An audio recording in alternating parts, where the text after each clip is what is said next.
बिस्मिल्लाहिर्रहमानिर्रहीम। अस्सलामु अलैकुम वरहमतुल्लाहि वबरकातुह। हम सीख रहे हैं मखारिजुल ख़ुरूफ़, यानी ख़ुरूफ़ के मखरिज, ख़ुरूफ़ के निकलने की जगह। अलिफ मुँह के खाली हिस्से से अदा होता है और बा दोनों होंठों की तरी से अदा होता है।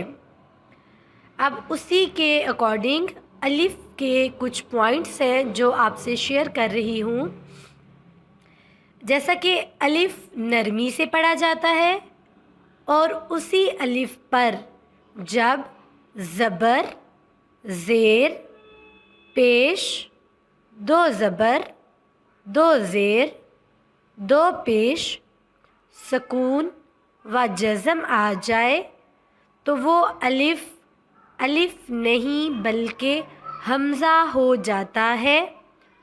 उसको हम हमज़ा पढ़ा करेंगे, अलिफ नहीं। और हमज़ा हमेशा झटके के साथ पढ़ा जाता है, जैसे इक़रा, इक़रा, इक़रा, शअनुन, शअनुन, शअनुन। जी, ये तो था हमारा अलिफ के बारे में कुछ पॉइंट जो कि आपसे शेयर किए। इसको दोहराइएगा, याद कीजिएगा, प्रैक्टिस कीजिएगा और फिर आप हमें सुना भी सकते हैं।